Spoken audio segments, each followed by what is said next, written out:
علم کو اپنے تک محدود رکھنے کی اجازت نہیں دی، بلکہ لازم کیا کیا کہ جو سن رہا ہے وہ اسے دوسرے تک پہنچا دے۔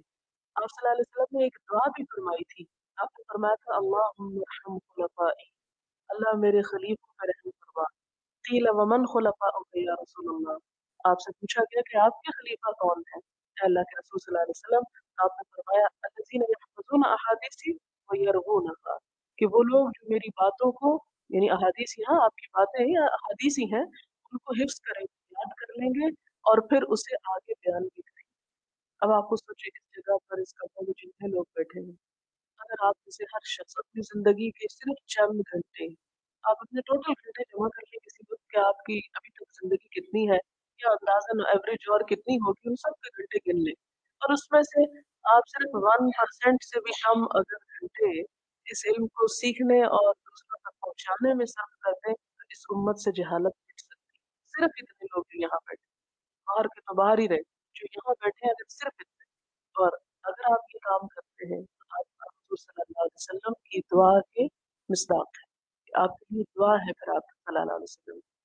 لیکن یہ اسی وقت ہو سکتا ہے جب ہم تھوڑی سی توجہ کریں، اور توجہ کا کیا مطلب ہے کہ جو ہم سنیں گھر میں جا کے کم از کم ایک دفعہ دہرائیں، اس کو سمجھنے کی کوشش کریں، اور اگر کوئی بات سمجھ نہیں آئی تو اس کو پوچھ لیں، تاکہ ہمارا یہ وقت ضائع نہ ہو جائے، کہ ہم اس سے کئی گنا زیادہ فائدہ حاصل کر سکتے ہیں اور اس کو ہم صرف ایک مصیبت کے مارے یہاں بیٹھ کے یا صرف ایک انجوائمنٹ کی خاطر آ کے چلے جائیں۔ نہیں، اس میں سے نیت رکھیں کہ کچھ نہ کچھ اس کا حصہ انشاءاللہ دوسروں تک بھی پہنچا لیں، کیونکہ آپ میں سے بے شمار سننے والے ایسے ہیں جو مجھ سنانے والے سے کہیں زیادہ بہتر ہیں حفظ میں، ایمان میں، تقوی میں، خیر اور فلاح اور بھلائی میں، لہٰذا جب وہ آگے پہنچائیں گے تو انشاءاللہ اور زیادہ خیر جو ہے وہ پھیلے گی اور ہمارے معاشرے سے بے چینیوں اور مصیبتوں اور پریشانیوں کا خاتمہ ہوگا، کیونکہ یہ ذمہ داری میں آپ پہ نہیں ڈال رہی، اللہ کے رسول صلی اللہ علیہ وسلم نے ڈالی۔ اور اس حدیث سے ایک اور بات یہ بھی پتہ چلتی ہے کہ آپ صلی اللہ علیہ وسلم جو تھے وہ بڑی مناسبت سے لوگوں کو تلقین اور تبلیغ کرتے تھے۔ حکمت کتنی نظر آتی ہے کہ آپ مکہ جانے سے پہلے راستے میں بھی یہ حدیث سنا سکتے تھے، لیکن آپ نے نہیں سنائی، اس وقت، اس دن، اس مہینے، اس جگہ پہ سنائی کہ جہاں اس کو سمجھنا زیادہ آسان تھا اور بہتر تھا اور زیادہ فائدہ مند تھا، کہ پھر وہ بھولیں گے نہیں لوگ اس بات کو۔ ایسا ماحول، ایسا انوائرمنٹ، آپ دیکھیں کہ جب علم ہوتا ہے نا تو ایک تو اس کا کانٹینٹ ہوتا ہے کہ کیا دیا جا رہا ہے، پھر اس کا میتھڈ ہوتا ہے کہ کس طرح دیا جا رہا ہے، اور پھر اس کا انوائرمنٹ ہوتا ہے۔ تین چیزیں علم کے سیکھنے اور سکھانے کے لیے انتہائی ضروری ہیں: کانٹینٹ، میتھڈ، انوائرمنٹ۔ تو آپ صلی اللہ علیہ وسلم کی جو تعلیم کی پالیسی تھی اس میں ہمیں یہ تینوں چیزیں نظر آتی ہیں۔ کانٹینٹ میں جو کچھ آپ نے دیا وہ بھی بے مثال ہے، اور اس کے ساتھ جس طریقے پر آپ نے دیا وہ بھی اس میں آئے گا ابھی، اور جس انوائرمنٹ کے اندر رکھ کے مختلف چیزیں پیش کی وہ بھی بے مثال ہے، کیونکہ وہ انوائرمنٹ بڑا اثر کرتا ہے۔ ایک بات آپ ایسے چلتے چلتے سنتے ہیں اس کا اور اثر ہوتا ہے، ایک بات آپ اسی مجلس میں بیٹھ کے سنتے ہیں اس کا بالکل ٹوٹلی ڈفرینٹ افیکٹ ہوتا ہے۔ باب العلم قبل القول والعمل، علم حاصل کرنا قول اور عمل سے پہلے ہے، یعنی سب سے پہلا کام کیا ہے؟ سیکھنا، پھر بتانا اور عمل کرنا، یعنی قول اور عمل ساتھ ساتھ چلیں گے لیکن ان دونوں سے پہلے سیکھنا ہوگا۔ قول اللہ تعالی، جسے اللہ تعالیٰ کا فرمان ہے کیا؟ فَعْلَمْ أَنَّهُ لَا إِلَهَ إِلَّا اللَّهُ، کہ آپ جان لو اس بات کو کہ اللہ کے سوا کوئی الہ نہیں، یعنی اس چیز کو جاننا ضروری ہے، واقعی اس کو سمجھنا ضروری ہے، صرف زبان کی ایکسرسائز نہ ہو کہ کسی سے سن لیا لا الہ الا اللہ تو ہم بھی وہی پڑھ لیں، بلکہ اس کا علم حاصل کرنا بھی ضروری ہے۔ فَبَدَأَ بِالْعِلْمِ، تو اللہ تعالیٰ نے ابتدا کی علم کے ساتھ، یعنی سب سے پہلے یہ نہیں کہا کہ کہو لا الہ الا اللہ، بلکہ کیا کہا؟ فَعْلَمْ أَنَّهُ لَا إِلَهَ إِلَّا اللَّهُ، علم پہلے ہے لا الہ الا اللہ کہنے سے بھی۔ وَأَنَّ الْعُلَمَاء، اور بے شک علماء، ہم ورثۃ الانبیاء، وہی وارث ہیں انبیاء کے، وہی خلفاء ہیں، ایک طرح سے جو پہلے بات ہوئی۔ ورثوا العلم، انہوں نے ورثے میں چھوڑا علم، من اخذہ، جس نے اس کو لیا، اخذ لیا، بحظ حصہ، وافر وافر، اس کو بڑی چیز مل گئی، بڑی نعمت مل گئی، جس کو علم مل گیا۔ ومن سلک طریقاً، اور جو کوئی چلے، سلک گزرے، طریقاً کسی راستے پر، یطلب طلب کرے، بھی ساتھ اس کے علم علم کو، یعنی علم حاصل کرنے کے لیے کسی راہ پر چلے، مثلاً آپ اپنے اپنے گھر سے جہاں جہاں سے بھی چل کے یہاں پہنچے، یہ اس کی طرف اشارہ ہے جو کسی علم کے راستے پہ چلتا ہے تو گویا ایسا ہے کہ سہل اللہ لہو طریقاً، آسان کر دیا اللہ نے اس کے لیے راستہ الی الجنت، جنت کا۔ یہ کیوں کہا؟ اس لیے کہ علم کے راستے میں نکلنا ایک مشقت کا کام ہے، ایک مشکل کام ہے، تکلیف دہ کام ہے۔ صرف یہ نہیں کہ اگر آپ کار میں بیٹھ کے آ رہے تو وہ آسان ہو گیا، اس سے پہلے بھی آپ بہت سے کام، خواہشات، آرام، نیند، کھانا پینا، بہت کچھ چھوڑتے ہیں۔ اس وقت میں بھی بیٹھ کے بہت کچھ آپ ترک کیے ہوئے ہوتے ہیں، اور پھر واپسی پر بھی آپ کو کئی پریشانیاں اور پشیمانیاں ہو سکتی ہیں۔ اس لیے اس راستے کا صرف سفر ہی اتنا بابرکت اور باعث اجر ہے کہ اللہ تعالیٰ نے اس کو جنت کا سفر قرار دیا کہ گویا کوئی علم کے لیے نکلتا ہے تو دوسرے معنوں میں وہ جنت کی طرف چلا جا رہا ہے۔ اور آپ کو معلوم ہے کہ جنت کا راستہ کس سے گھیر دیا گیا ہے؟ ایک اور حدیث میں آتا ہے نا کہ سختیوں سے اور مصیبتوں سے گھیر دیا گیا ہے۔ اور آپ صلی اللہ علیہ وسلم نے جب جنت کو دیکھا تو فرمایا کون ہے جو یہاں نہ پہنچے؟ یہ ہر ایک کو شوق ہوگا یہاں آنے کا، لیکن جب راستہ دیکھا تو پریشان ہو گئے کہ یہاں بڑے حوصلوں والے ہی پہنچے جو ساری مشکلات پہ صبر کرے، جو جہاں پھسل گیا رہ گیا وہیں۔ وقال جل ذکرہ، اللہ سبحانہ و تعالیٰ نے فرمایا انما یخشى اللہ، یقیناً ڈرتے ہیں اللہ سے، من عبادہ العلماء، اس کے علم والے بندے ہی۔ یعنی علم حقیقی کیا ہوتا ہے؟ جو دل میں اللہ تعالیٰ کی خشیت پیدا کرتا ہے، دلوں کو نرم کرتا ہے، انسان کے اندر عاجزی پیدا کرتا ہے۔ اور اگر علم تکبر پیدا کرے تو سمجھیے کہ وہ علم ہی نہیں۔ وقال، اور اللہ تعالیٰ نے فرمایا وما يعقلها، اور نہیں سمجھتے ان کو، کن کو؟ ان مثالوں کو جو اللہ تعالیٰ بیان فرماتے ہیں، الا العالمون، مگر عالم بندے ہی۔ یعنی قرآن پاک میں اللہ تعالیٰ نے بہت سی چیزوں کو سمجھانے کے لیے مثالیں بیان فرمائی، فرمایا ان مثالوں کی حکمت انہیں کو سمجھ آتی ہے جن کو اللہ تعالیٰ نے علم دے رکھا ہو۔ وقالو، اور وہ کہیں گے، یہ سورۃ الملک کی آیت ہے، لو کننا نسمع، کاش ہم سنتے۔ یعنی جہنم میں جب لوگ جا پہنچیں گے تو اس وقت تڑپیں گے اور تمنا کریں گے کاش ہم سن لیتے۔ یعنی اگر ہمیں اور کوئی توفیق نہیں تھی، کاش ہمیں اتنی ہی توفیق ہو جاتی، کاش ہم اتنا ہی کر لیتے کہ کوئی جب بول رہا تھا تو ہم سن ہی لیتے، او ناقلو، یا ہم بات سمجھتے۔ ما کننا فی اصحاب السعیر، تو آج ہم جہنم کے ساتھیوں میں نہ ہوتے، جہنم میں شامل نہ ہوتے۔ گویا علم انسان کو جہنم سے دور کرتا ہے، اور علم کو چھوڑنا خاص طور پر سننے اور سمجھنے کی بات ہے یہاں پر۔ ہر شخص اگر لکھ پڑھ نہیں سکتا تو کم از کم سن تو سکتا ہے۔ وقالا، اور اللہ تعالیٰ کا فرمان ہے، حل، کیا، یستوی، برابر ہو سکتے ہیں، الذین یعلمون، وہ لوگ جو علم رکھتے ہیں، والذین لا یعلمون، اور وہ لوگ جو علم نہیں رکھتے، کیا وہ برابر ہو سکتے ہیں؟ یعنی سمجھ میں، عمل میں، رتبے اور مقام میں، یعنی وہ ایک جیسے نہیں ہو سکتے۔ یہ بالکل ایسے ہی، آپ تھوڑی سی مثال سمجھیں، مثلاً آپ فیصل مسجد جانا چاہتے ہیں اور آپ کو راستہ نہیں معلوم، آپ کے ساتھ دوسرا شخص بھی فیصل مسجد جانا چاہتا ہے، اس کو راستہ معلوم ہے، آپ اپنی گاڑی پہ سوار ہو کے بیٹھ جاتے ہیں، اسے چلاتے ہیں اور دوسرا بھی چلتا ہے، کون پہنچے گا وہاں؟ یا جلدی کون پہنچے گا؟ جو اس کو راستہ معلوم ہو، وہ اپنا وقت بھی بچائے گا، اپنی ایفرٹ بھی بچائے گا، اور اپنی منزل پہ تیزی سے پہنچ جائے گا۔ اسی طرح جن لوگوں کو معلوم ہے کہ اللہ تعالیٰ کی پسند کے کام کیا ہے، کیا کرنا چاہیے اور کیا نہیں کرنا چاہیے، ان کے لیے اس منزل تک پہنچنا آسان ہو جائے۔ اس کی ایک اور مثال بھی، مثلاً آپ کے پاس 1 روپیہ ہے، آپ اس کو خرچ کرنا چاہتے ہیں کہیں کسی نیک کام میں، علم آپ کو راستے بتائے گا کہ سب سے بہترین کہاں خرچ کرنا ہے، کہ میں 1 خرچ کروں اور مجھے 700 یا اس سے بھی زیادہ ثواب ملے۔ اور ایک دوسرا شخص جس کو یہ پتہ ہی نہیں کہ کہاں 1 کے بدلے 10 ملیں گے اور کہاں 1 کے بدلے 700، تو وہ کہیں بھی خرچ کر دے۔ روپیہ اس پہلے نے بھی خرچ کیا لیکن 1 کے بدلے 700 پائے، اور دوسرے نے بھی روپیہ خرچ کیا لیکن 1 کے بدلے 10 بھی نہ پائے، کیونکہ صحیح جگہ ہی نہیں پتا تھی کہ کہاں خرچ کرنا۔